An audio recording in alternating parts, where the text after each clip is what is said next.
সবাইকে জানাই রমজানের মোবারক। তো আজ ইফতারের জন্য বানিয়েছি আলুর চপ। হ্যালো এভরিওয়ান, আসসালামু আলাইকুম। আমি সাবিনা ক্রিয়েশন থেকে সাবিনা বলছি।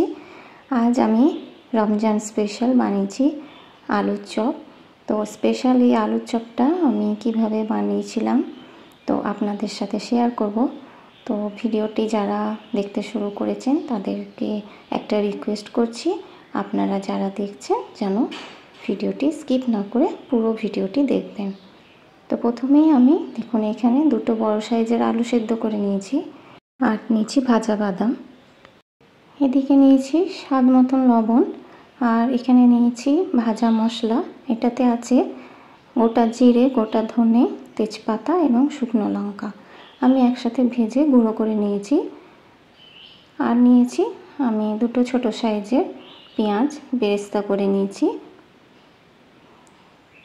এদিকে দেখুন আমি দুটো পেঁয়াজ বেরেস্তা আর নিয়েছি দুটো শুকনো লঙ্কা একসাথে ভেজে নিয়েছি। তো এবার এগুলো আমি সব একসাথে মেখে নেব।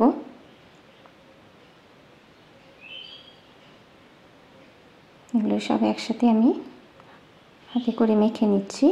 তো আমি যতক্ষণ এগুলো মাখছি, আপনারা যারা নতুন বন্ধু আমাকে প্রথম আজ দেখছেন, তো যদি আমার ভিডিওটি একটু ভালো লাগে তো আমার চ্যানেলটা সাবস্ক্রাইব করে রাখতে পারেন।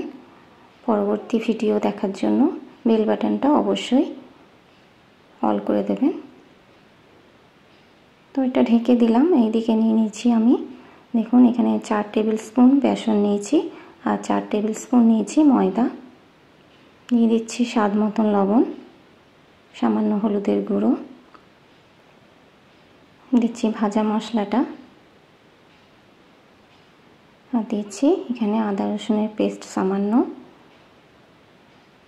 আর দিচ্ছি 1 টেবিল স্পুন মতন পোস্ত। আপনারা এটা চাইলে সুজিও দিতে পারেন। এটা দিলে প্রচণ্ড মচমচে হয়, চপটা খেতে খুব টেস্ট লাগে। আপনারা একবার পারলে বাড়িতে অবশ্যই ট্রাই করে দেখবেন। তো একটা চামচের সাহায্যে আমি এটা মিক্স করে নিলাম। এরপরে দিয়ে দিচ্ছি অল্প সামান্য করে পানি। সামান্য পরিমাণ পানি দিয়ে আমি ব্যাটারটা বানিয়ে নিচ্ছি। সামান্য পানি দিয়ে দেখুন আমি ব্যাটারটা খুব ভালোভাবে বানিয়ে নিয়েছি।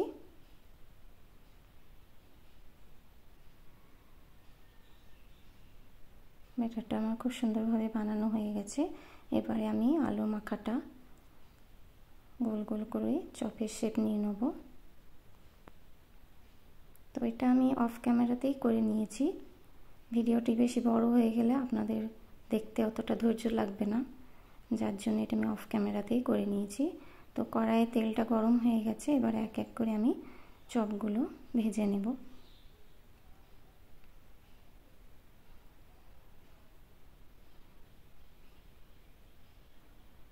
তো আমি যতক্ষণ চপগুলো ভাজছি, আপনারা যারা এখনও পর্যন্ত আমার সাথে আছেন সবাইকে জানাই আমার আন্তরিক ভালোবাসা। আর যারা প্রথম হয়তো দেখছেন তো তাদেরকেও বলবো নতুন নতুন ভিডিও দেখার জন্য আমার চ্যানেলটা অবশ্যই সাবস্ক্রাইব করে রাখবেন আর আমার পাশে থাকবেন। দেখুন একদিকটা ভাজা হয়ে গেছে, খুব সুন্দর মচমচে দেখতে পাচ্ছেন। খুব সুন্দর চপগুলো ফুলেছে আর মচমচেও হয়েছে। তো এরপর আমি এক এক করে তুলে ফেলছি।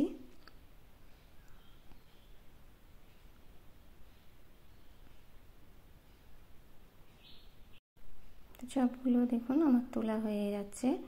চপগুলো খুব সুন্দর কিন্তু মচমচে হয়েছে, ভাজা দেখেই বোঝা যাচ্ছে। তো আপনাদের যদি ভালো লাগে অবশ্যই একবার বাড়িতে এইভাবে ট্রাই করবেন, দেখবেন খুবই টেস্ট হয়। তো আজকের ভিডিওটি আপনাদের কেমন লেগেছে অবশ্যই আমাকে কমেন্টে জানাবেন। ভালো লাগলে একটি লাইক এবং শেয়ার করে দেবেন। আর পরবর্তী ভিডিও দেখার জন্য চ্যানেলটা সাবস্ক্রাইব করে নোটিফিকেশন বেলটা অবশ্যই অন করে দেবেন, যাতে আমার নেক্সট ভিডিওর ফার্স্ট নোটিফিকেশন চলে যায় আপনার কাছে। ভালো থাকবেন, আল্লাহ হাফিজ।